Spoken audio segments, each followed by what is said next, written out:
Krishna Chaitanya Prabhu Nityananda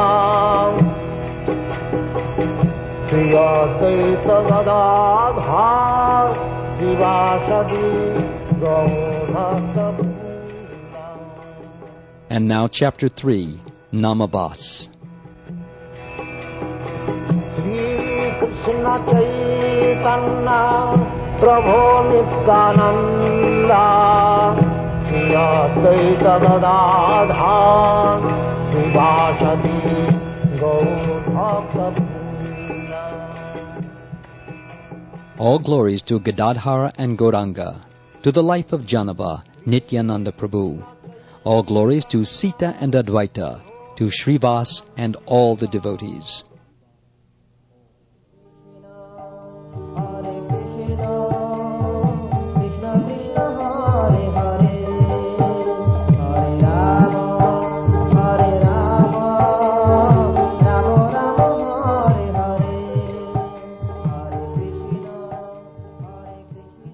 Sri Chaitanya Mahaprabhu mercifully lifted Haridas up with his own hands and said, "Listen, Haridas, to my words. Now explain in detail the meaning of Namabas. If one thoroughly understands Namabas, one's chanting of the holy name will become pure. Then, by the power of that pure chanting, he will end his material existence. The holy name, like the sun, dispels the darkness of illusion. However, sometimes clouds or mist cover the sun from the viewer, so that only a portion of light comes through. In the same way, when ignorance and anarthas predominate, the sun of the holy name becomes covered, and only a portion of the full effect of the name is felt. Therefore, in some cases, the holy name will appear in full force in the heart of the chanter, but in other cases, clouds of ignorance and anarthas will minimize the effect of the name on the chanter.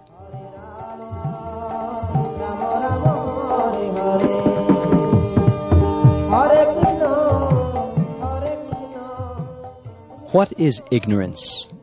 Ignorance is of three types. If one does not know the true spiritual nature of the holy name which one has accepted, this ignorance of the name, like mist, leads one into darkness. Secondly, a person ignorant that Krishna is the Supreme Lord will take to worship of the demigods and the path of material piety. Thirdly, one who is ignorant of the transcendental nature of his own self as an infinitesimal part of Krishna and his world, takes shelter of the world of impermanence and illusion. Thus he will remain eternally in ignorance.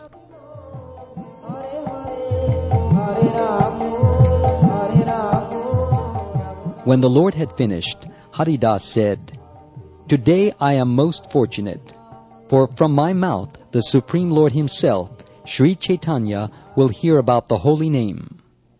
Haridas first explained about ignorance. He said, "Knowledge means knowing Krishna is the Lord, that the living entities are his servants, and that the material world is a non-conscious, gross manifestation or byproduct of the Lord. The person who does not know clearly the nature of these principles and their relationship lives under the shadow of ignorance.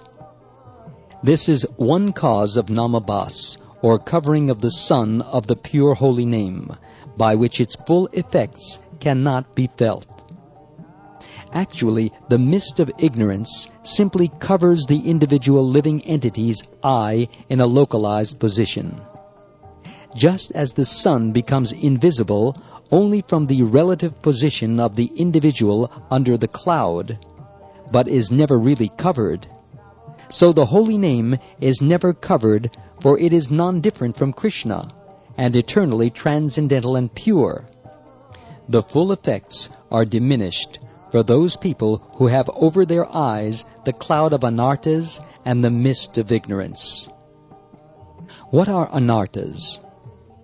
These are classified as thirst for material objects, asat trishna, miserliness of the heart, hridaya dorbalya, and offense, aparada.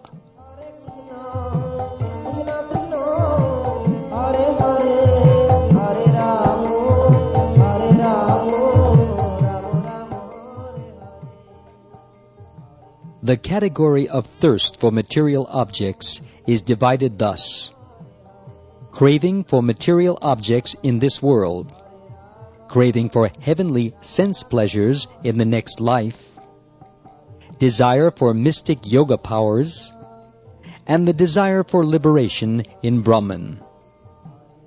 Weakness of heart may be analyzed as attachment to trifling things unrelated to Krishna, deceit, envy of someone else's progress, and longing for position and fame. Offense may be divided into offenses to the holy name, offenses to Krishna himself, offenses to Krishna's devotees, and offenses to other living entities. By these anarthas, the influence of the holy name becomes obstructed, and the full transcendental nature of the name is not manifested. The living entity will continue under the shadow of Namabhas as long as he is ignorant of Sambandha Tattva, the basic facts concerning the Jiva, God, and the material nature, and their mutual relationship. However, when the serious student takes shelter of a bona fide guru, by force of his effective spiritual practice, he can remove the obstructions blocking the sun of the holy name. When the clouds and mist go away, the brilliant sun of the name becomes visible and bestows upon the devotee the treasure of love of God. After the bona fide guru gives Sambandha Gyan, he instructs the disciple on the practice of culturing the holy name, sadhana bhakti. This is called abhideya or process. By this specific process, the name will show its influence and drive out the anarthas. Finally, the jiva achieves the goal of life, love of God, and in that position he continues his performance of chanting the holy name in full spiritual bliss or prema.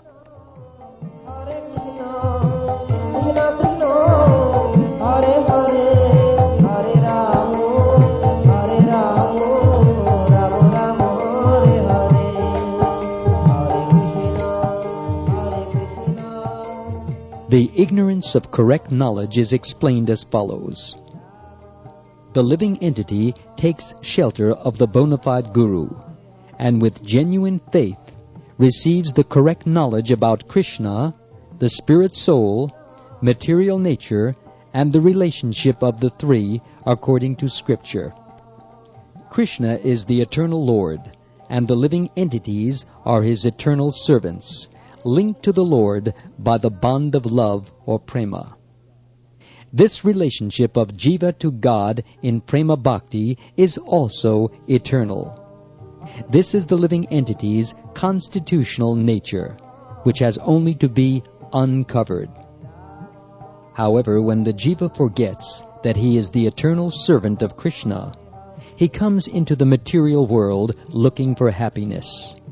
But this universe of illusion is a prison house for the jivas, acting as the remedial or reformatory process by punishing the jivas for turning away from Krishna. The material world is meant as a place of purification.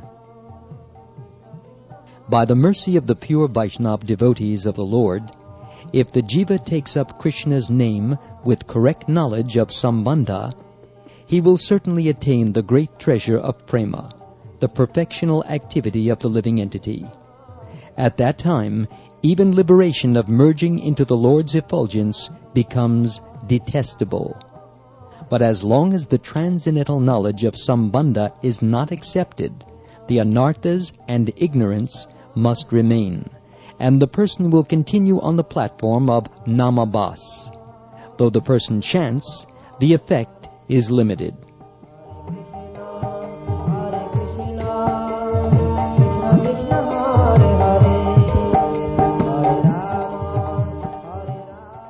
However, even chanting in the Namabas stage is considered to be very auspicious. It is considered the chief of pious activities, for by the accumulation of Namabas activity, one eventually gains faith to accept devotional service properly.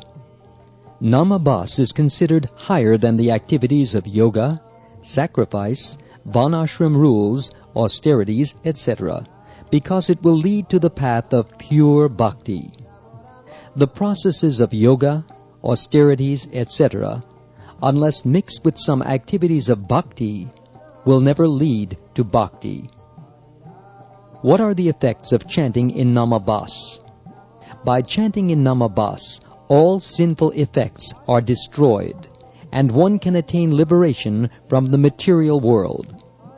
All the effects of Kali Yuga are overcome. By chanting at this stage, all anxieties will go and peace can be obtained. Evil influences of ghosts, demons, spirits, and unfavorable planets are also nullified. Even the residents of hellish planets can achieve liberation by chanting in Namabas, for Namabas destroys the effects of sinful activities already committed. For these reasons, Namabas is even more powerful than the Vedas and all holy places. It surpasses all the materialistic pious activities of Karma Kanda. Because the holy name is invested with all Krishna's transcendental energies, even by chanting in Namabas, one can attain the goals of Dharma, Artha, Kama, and Moksha, the cherished aims of the Varnashram system. This chanting can give one the position of happiness in the material universe. It is the only resort for the helpless. One can go up to the border of the Vaikuntha planets by this chanting. Scriptures recommend the name as the process for Kali Yuga in particular.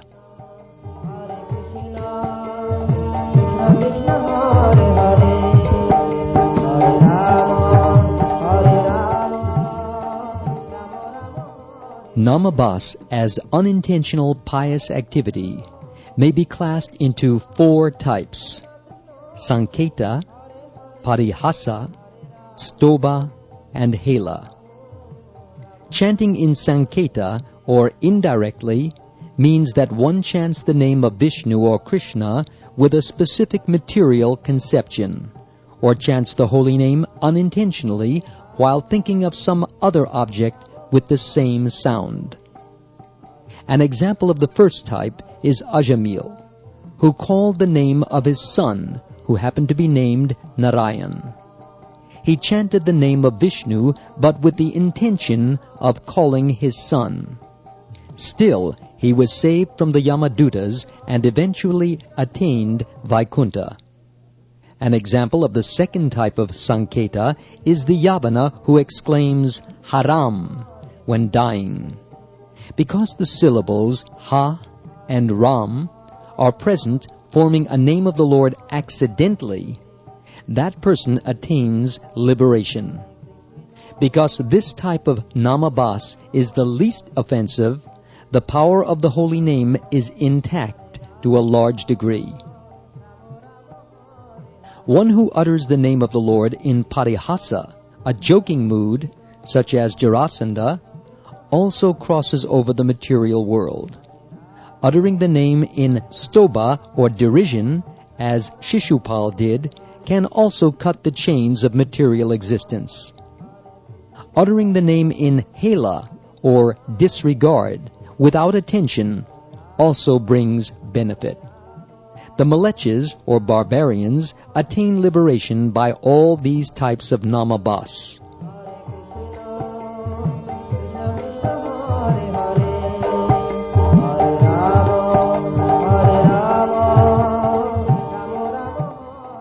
These types of Namabas, coincidence, jest, derision, and disregard, being without real faith in Krishna, are situated on the lower border of Namabas. On the other hand, if one has genuine faith in Krishna and takes to the holy name while anarthas are still present, that stage is called Shraddha Namabhas. Since even by chanting in Namabhas without faith, one can attain liberation, how can one describe the results of chanting in Namabhas with faith? By chanting in Namabhas, one can get everything except prema. If one gets to the point of Shraddha Namabhas, quickly the anarthas will go, and the pure name will be revealed. Chanting the pure name, Shuddhanam, one will certainly get prema very quickly. It may be concluded, therefore, that Namabhas itself cannot give Krishna prema. But by progressing from this stage to the stage of Shuddhanam, pure name, by means of following the rules of sadhana as laid down by the Guru, one can get love of God. Thus, provided one does not commit nama aparad, Namabhas is praiseworthy. It is considered unlimited times better than karma or jnana, because a person with such Namabhas will eventually get faith, and that seed of faith will then develop into attraction and taste for Krishna, which will lead to the stage of Shuddhanam and then prema.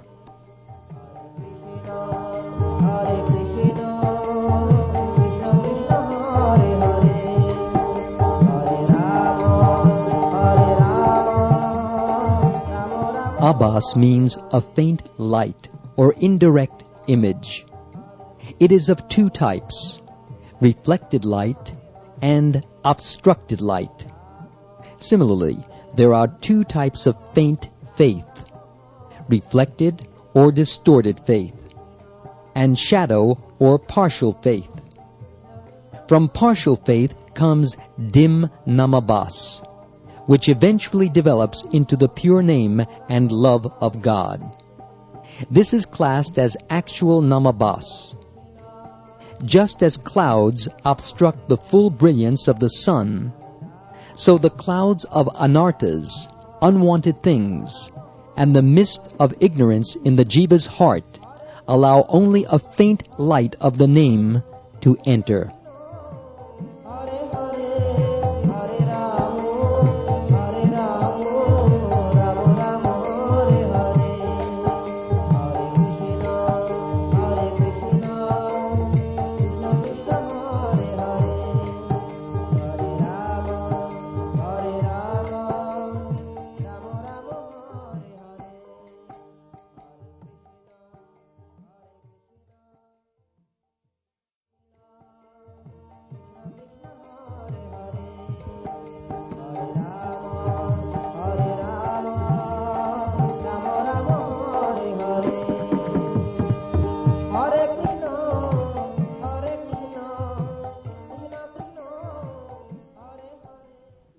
Though having the opportunity to take pure faith, other living entities take a distorted faith, which is compared to the light reflected from water. The light is broken, and the image not intact. When people with distorted faith receive the holy name, the name that they take is also distorted. Such people are characterized by deeply rooted desire for enjoyment and liberation, to the extent that they strive day and night to fulfill their desires for enjoyment and liberation. Because such people may use the name, they may appear to have faith in the name, but this is not actual faith. If one takes to the name with that faith, no matter how long one continues, one will not progress to purification, but will remain at the same perverted stage continually. Instead, such practice usually leads to Mayavad mentality, and finally one becomes a cheater. Such a person thinks that the holy name is simply a means to a higher end, and by such mentality, the glory and power of the name become lost. The only result is offense.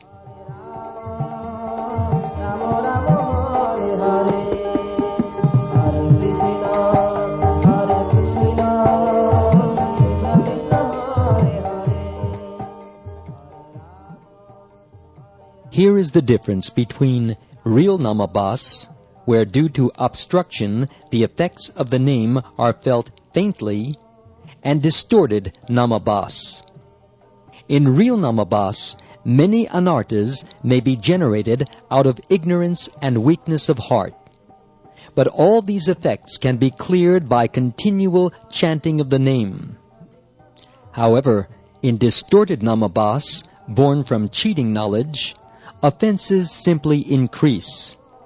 This is not called Namabhas, but Nam Aparad. The Mayavadis consider Krishna, his name, form, Leela, and qualities to be false and perishable. On this ground, they will never receive love of God, for such a path leads in the opposite direction from the path of devotional service or bhakti. Thus, there can be no real compromise between the two paths. The Mayavad philosophy is considered the enemy of bhakti, and its followers are considered the greatest offenders. Actually, the holy name never comes from the mouths of these people, for although the syllables may be heard, the holy name, with all its transcendental potency, does not reside there. The Mayavadi chanting the name in this way simply goes to hell, because he thinks that the name is temporary and material. While chanting the name, the Mayavadi desires enjoyment and liberation, and by being so deceptive and chanting with motivation, he receives only pain for all his troubles.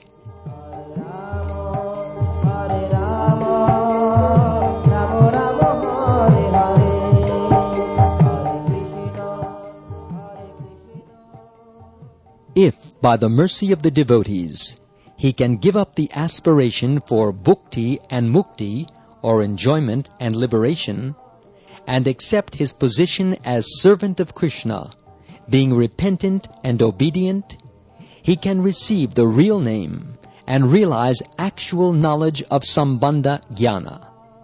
Then, by constantly chanting the name, tears will come to his eyes.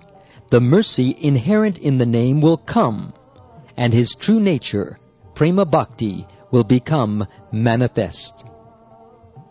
But the Mayavadi who holds that both Krishna and the position of the jiva as Krishna's servant are temporary and imaginary is an offender against the name and dwells in the deep hole of misfortune.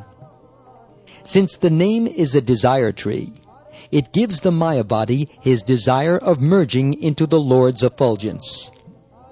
Of the 5 types of liberation, Sayuja, or merging, gives relief from the pains of the material ocean, but extinguishes one's own identity as well.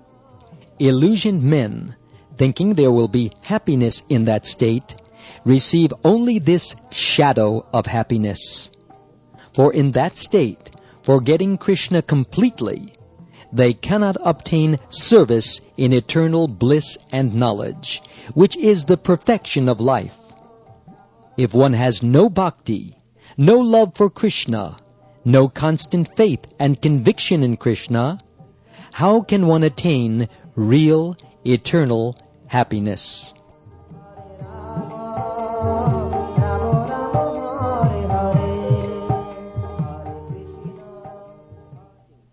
In summary, one who is at the stage of Namabhas does not accept the Mayavadi philosophy, nor is his heart contaminated or weakened by its influence. The full glory of the sun is not visible when covered by clouds. But when the clouds are removed, the sun shines in full glory. Just in this manner, when a person receives knowledge of the actual nature of the name by the mercy of the Guru, when the ignorance and anarthas causing Namabhas are dissipated by Sambandha Jnana and sadhana of proper chanting, that Namabhas can be transformed into Shuddha Nam, at which stage one will receive the full brilliance of the name in the form of prema. Therefore, whoever carefully avoids the company and influence of Mayavadis, takes shelter of the pure name, and serves out of love, will become fully satisfied in full perfection. That is the Lord's instruction. Whoever accepts this instruction is a fortunate soul, and whoever rejects it is a rascal who will not be delivered for 100 million births. To state it in another way, one should simply give up bad association and take shelter of Lord Chaitanya's lotus feet. Other than Mahaprabhu's feet, other than his mercy, there is no way.